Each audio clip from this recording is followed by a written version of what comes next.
I thank the chair. The underlying bill requires the president to have prepared for the American people and consider the inflation impacts of all major executive orders. This provides transparency to the American people of the economic impacts of such executive orders.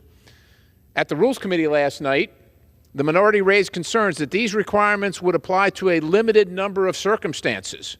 Now, this amendment actually appeases these concerns by lowering the threshold at which an executive order is considered major for the requirements of the bill from $1 billion to $1 million.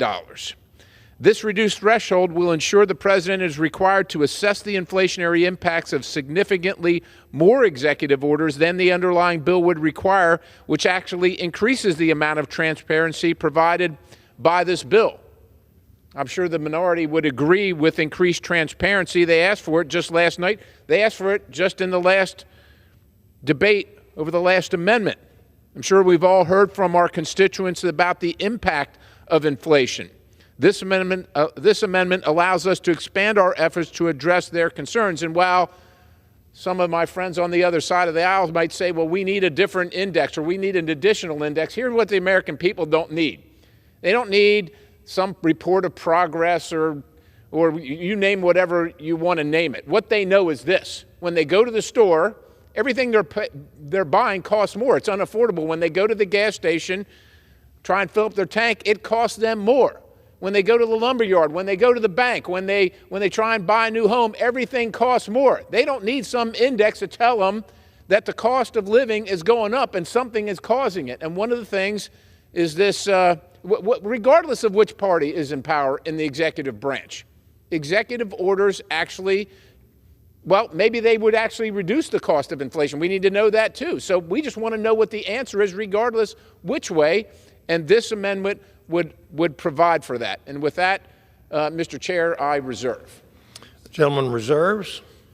For what purpose is the gentleman from Maryland? Rise to claim time in opposition, Mr. Chairman. The gentleman's recognized. Well, thank you kindly. So now we move from the ludicrous to the absurd to the sublime. Yesterday, they wanted a report from the president upon issuance of an executive order for executive orders having an inflationary impact or having an economic impact of $1 billion.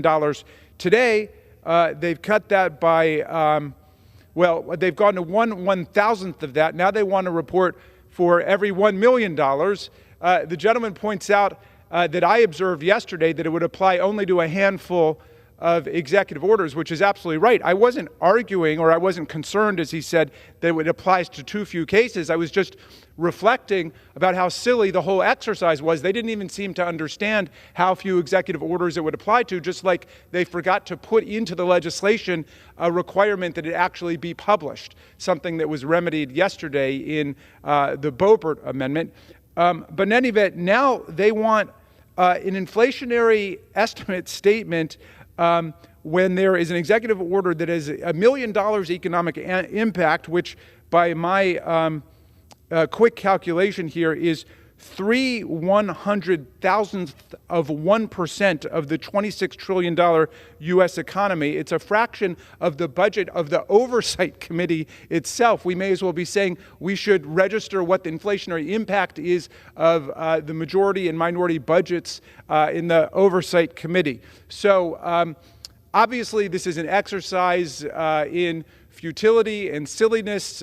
They are finger painting on their own legislation, which itself is not based on any legislative process, based on any hearing, and it obviously does nothing to reduce inflation. But that is what this administration has been working on. And of course, they don't talk about unemployment anymore, which they used to talk about, because President Biden's administration created 12 million new jobs, whereas the last president destroyed millions of jobs. But the economy has come roaring back under the Biden administration, just like the Biden administration is actually bringing inflation down. Example, check out the Inflation Reduction Act. Everybody who is on insulin in America under the Medicare program is now paying only $35 a month. Now, we know that they opposed that. We know they wanted to repeal that provision. I think they still do want to repeal that provision, but that was very concrete action to lower prescription drug prices for diabetics within the Medicare program, and they've been lowered across the board within the Medicare program. That's the kind of specific programmatic action that the Biden administration has undertaken, not a silly reporting bill which some days is applying to $1 billion, some days it's applying to $1 million. There's no rhyme or reason to what they're doing. I reserve. Gentleman reserves. Gentleman from Pennsylvania. I thank the chair and would just offer this. Look, I'm not from Maryland. I don't live around the Beltway here where everything's just fine. I live up in Pennsylvania where $1 billion or $1 million is a lot of money to hardworking people that get up in the dark at night and head out to work. $1 million is a lot of money, and they'd like to know where we're spending it here. But with that, Mr. Speaker, I yield as much time as he may consume to the gentleman from Kentucky, Mr. Comer, the chairman of the committee. Gentleman from Kentucky is recognized. Mr. Speaker, I rise in support of the Perry Amendment. My colleague's amendment extends the bill's coverage to executive orders with annual impacts of $1 million or more. This makes sure inflation assessments will be prepared for most executive orders. This is not an undue burden on the president. Even at President Biden's relatively blistering pace, he has issued only 107 executive orders over more than 2 years. I submit that with today's sky-high inflation continuing and with no clear end in sight, it's important that the inflationary impacts of most of President Biden's executive orders should be assessed. If my colleague's amendment is adopted, they will be.